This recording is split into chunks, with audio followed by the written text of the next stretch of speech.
Well, good morning. I finally got my behind up and got back in. Hope you are doing well.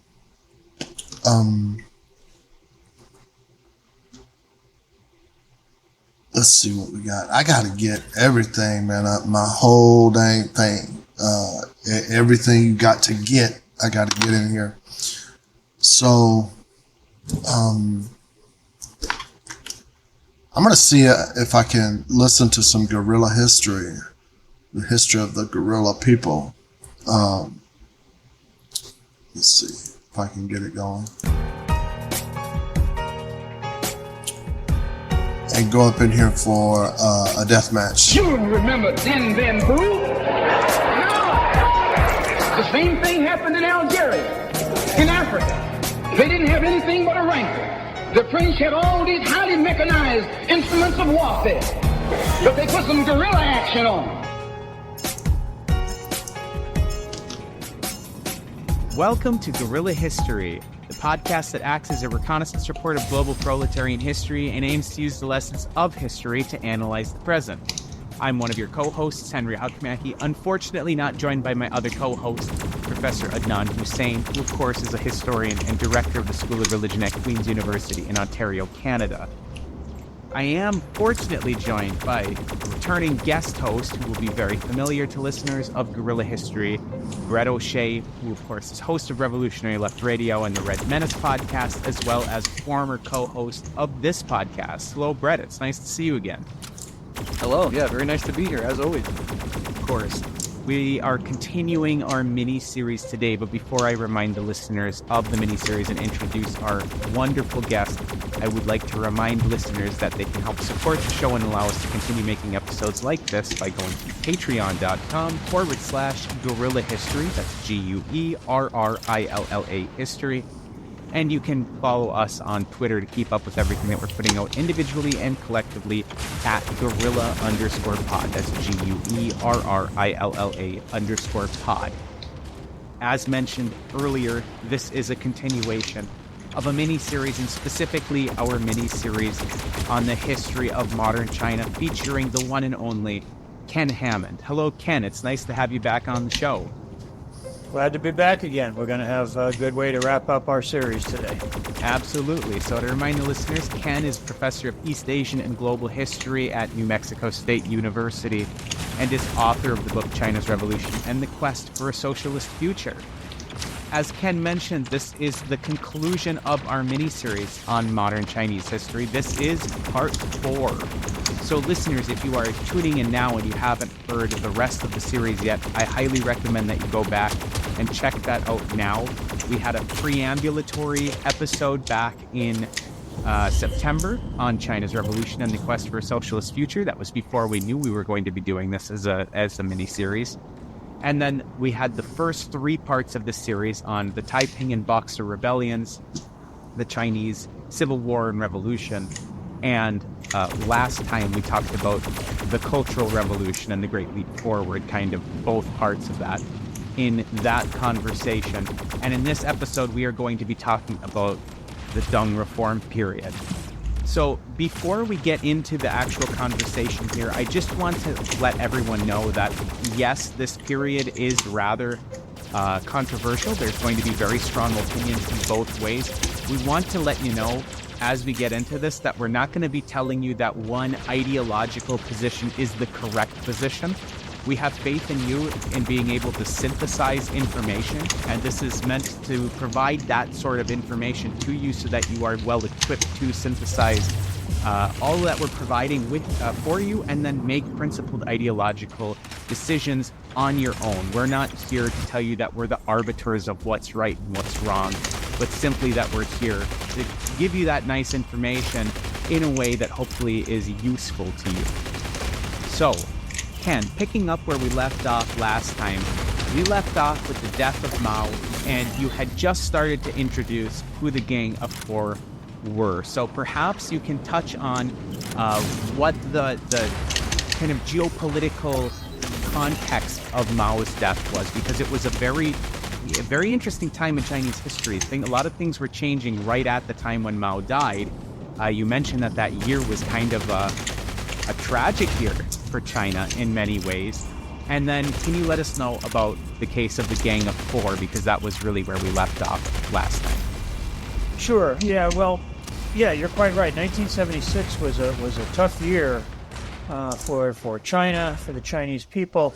Not so much in the sense of economic setbacks or anything like that, but it was a year where three of the leading figures in the revolution, three individuals who had been in the party since the 1920s, had led revolutionary struggles, had been responsible for the founding and the development of the Red Army, all passed away. Zhou Enlai, who had been the prime minister and back in the 1950s had been foreign minister of the People's Republic, dies in January. Zhu De, who was the founder of the Red Army, dies in July.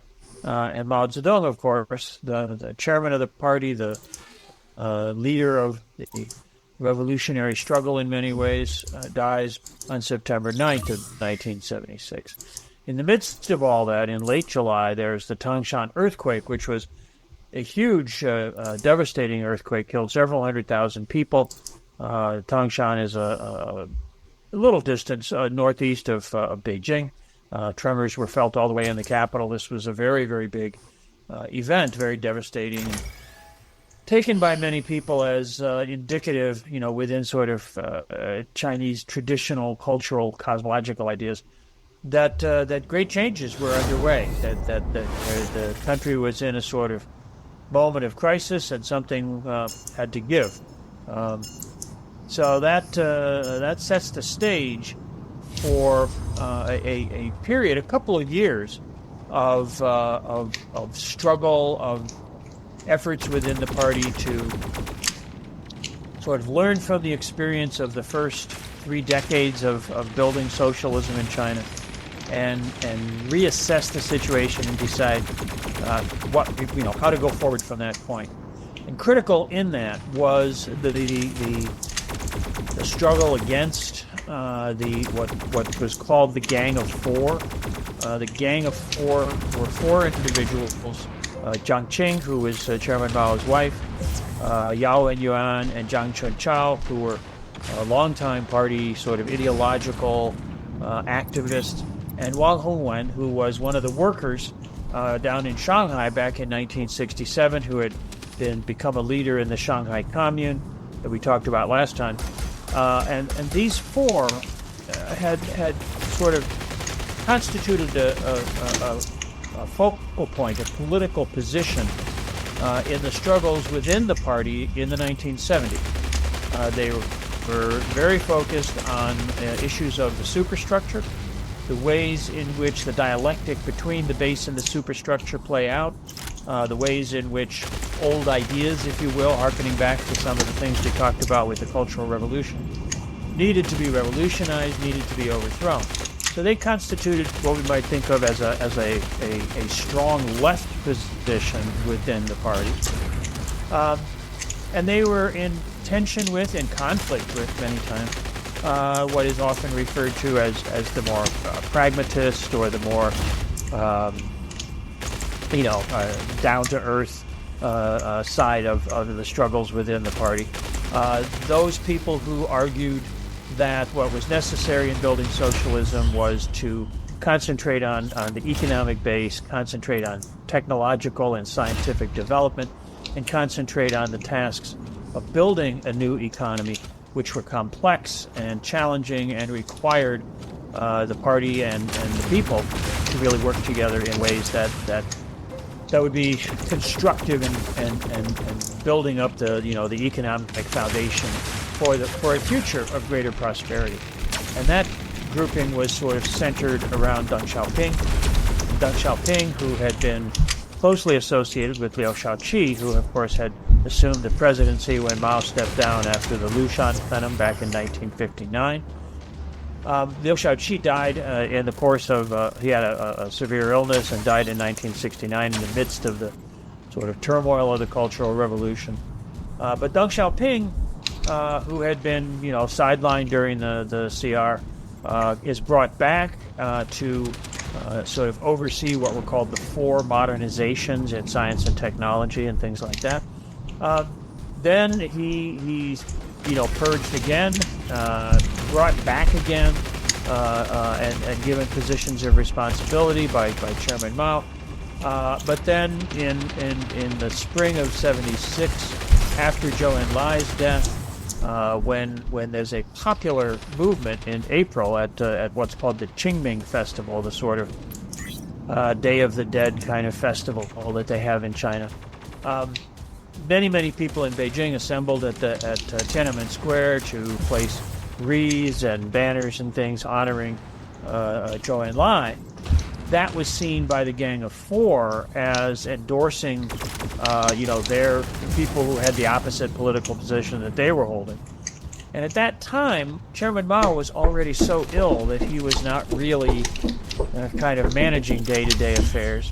And so the Gang of Four characterized the April 5th demonstrations as a anti-party movement, and they associated Deng Xiaoping with that, so he was out once again. So he had this very up and down kind of roller coaster career in the 70s. After the death of Chairman Mao, September 9th, there's a very rapid consolidation of the more pragmatist wing.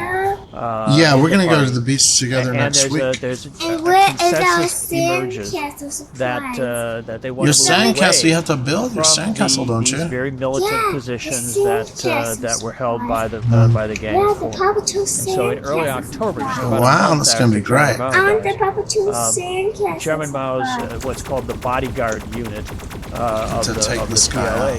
out. He's They gonna kill moved me. to arrest I don't have a the Gang of chance. Four, and they are held in prison. They're eventually put is on the trial, little and that's all a very Paw public and open event. I remember watching parts of it on CCTV.